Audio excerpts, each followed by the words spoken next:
Good morning from Cambridge. I'm super excited to be in this city for the very first time, and the goal today is to hit all 9 places on the bingo board. So without further ado, let's get started exploring. We made it to our first location, Cambridge University Botanical Gardens. So let's go ahead and head in and explore. The Botanical Gardens is the ticketed attraction, with admission costing around £8 per guest. Once inside, visitors are free to explore the 40-acre garden, which is home to over 8,000 plant species. The glass houses recreate ecosystems from around the world, including rainforests, deserts, and islands. The garden is large and beautiful, making it easy to spend half a day exploring and relaxing. And that was the Cambridge University Botanical Gardens, definitely one of the best ones I've ever seen.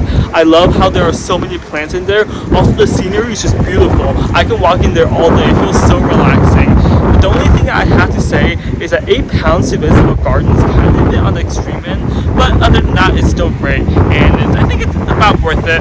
Anyways, next up we're at the museum called the Polar Museum. So yeah, let's go check it out now.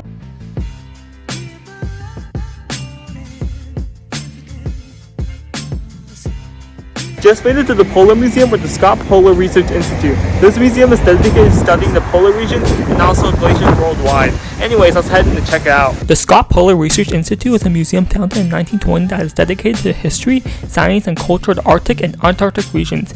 Admission is completely free, and the museum houses many fascinating artifacts from historic polar expeditions, including the final letters of Captain Scott and equipment used by Ernest Shackleton himself. So behind me are a bunch of ship models used to explore the polar regions about 100 years ago. It's fascinating to me because it's hard to imagine that 100 years ago, people are literally taking these ships to explore the polar regions, which have rough conditions such as coldness or ice, and it's just crazy to imagine. The Polar Museum was a lot of fun. I had a lot of fun learning about polar expeditions throughout history and also checking out some cool models. Next up, we will be going to another museum, the most famous one in Cambridge, the Fitzwilliam Museum, because this one is being used compared to the British Museum in central London. We made it to the Fitzwilliam Museum. From the outside, it already looks like the British Museum, but the real reason why it's being compared to it is because just like the British Museum, the Fitzwilliam Museum also has artifacts from all over the world. It's crazy. And yeah, also the admission price is free as well. So let's go ahead and explore. The moment I walked inside the museum, I was greeted by a big surprise. I made it in the main hall area of the museum, and oh my gosh, this place is fancy and gorgeous. Definitely not what I imagined. The architecture in here is crazy. There's so much detail. There's like gold everywhere, statues, the staircases are detailed, and like the second floor area is so cool. Like, I cannot believe that this is a museum right now. It's just so crazy to me. Founded in 1816, the Fitzwilliam Museum houses a vast collection of art and historical artifacts. Visitors can explore over 500,000 objects spanning over 5,000 years of history. The museum's collection also comes from all around the world, including Asia, Europe, Africa, Oceania, and the Americas. It also features works by renowned artists such as Picasso, Van Gogh, and Monet. And that was the Fitzwilliam Museum. Pretty cool museum with a lot of cool artifacts. I really enjoyed the medieval bit at the end there. Anyways, now we're heading more to the city center of Cambridge to explore more stuff. Let's go.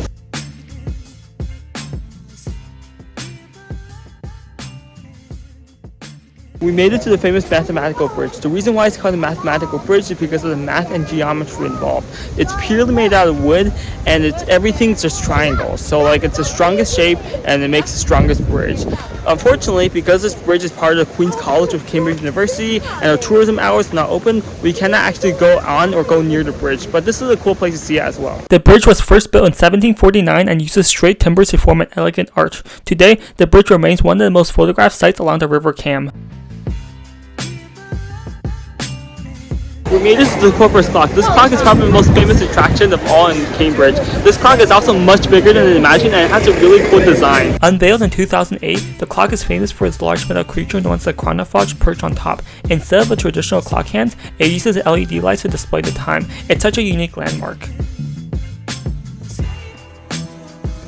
We made it to King's College. This is probably the most famous college out of all in Cambridge University. This college also has the best views and the best architecture. Unfortunately, we came here a bit late. They closed early, so we cannot go in anymore. Founded in 1441 by King Henry VI, the college offers some of the most iconic architecture and views in Cambridge. You probably immediately recognize the iconic King's College chapel exterior. So it is currently around 2:30 p.m. and I'm getting a bit hungry. And it's perfect because I'm currently at Cambridge City Center, so I'm just going to walk around and find a place to eat. After walking for a bit, I found myself at a really busy noodle restaurant called Aito Noodle Bar. The restaurant is located inside a small alleyway and is literally right across from King's College. The restaurant is pretty small on the inside, so everyone is seated together to save space. I ended up getting a seafood ramen, which was pretty good. Just finished my noodles. That was very good and very fulfilling. I feel very warm now. Now let's head to our next destination.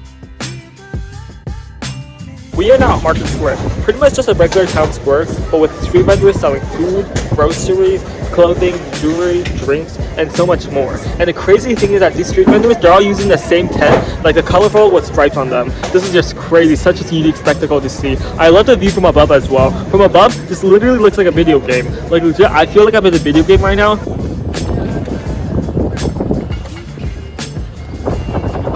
Market Square was cool, but you know what else is cooler? Right next to Market Square is a Great St. Mary's Church. This church is huge and gigantic and is 800 years old. Let's go ahead and check it out now. Great St. Mary's Church is the official church of the University of Cambridge and has stood at the heart of the city for centuries. The architecture and design for the interior and the exterior is amazing. So we are officially in the church and it looks amazing. I love the design and architecture of the whole thing. There's so much detail put into this whole church. From the seats, to the stained glass, to the pillars, to the floor, to the everything else. It was just such an amazing sight to see. Anyways, another part of the church is that you can pay £7 to go up to the top of the tower and see some good views. So that's exactly what we're about to do. Just got my ticket. Now I am just waiting in line to get to the top of the tower. After some time of waiting, it was finally my turn to climb the tower. And man, let me tell you, the stairwell is so narrow and the steps are so steep. So I'm climbing up the staircase right now to get to the top of the tower. And it honestly is so narrow and skinny. I feel like I'm literally climbing in a cylinder right now. This is crazy. After such a long and tiring time of climbing, I finally made it to the top of the tower. Let's enjoy some good views. Finally made it to the top of the tower and it's so worth it to spend £7 climbing up here. It's just such a good view up here. It's so scenic. It's a bit windy here though, but that doesn't really matter. I can see the whole city of Cambridge and also the countryside as well. It's just such an amazing sight to see. It's such a good way to end the day after exploring Cambridge for a whole day. Time to get down the tower, and let me tell you, going down the steep stairs is a lot scarier than going up. You have to be so careful to not trip or fall. It's crazy. And that was Great St. Mary's Church and Tower. Such a cool spot that you have to see. And this is the city of Cambridge. I hope you guys enjoyed and want to come visit this place yourself one day. I am now back at Cambridge Station preparing to head back to London. Thank you guys so much for watching this video. I hope you guys enjoyed it once again. Click here to subscribe and click here to watch another video. Until next time, happy traveling.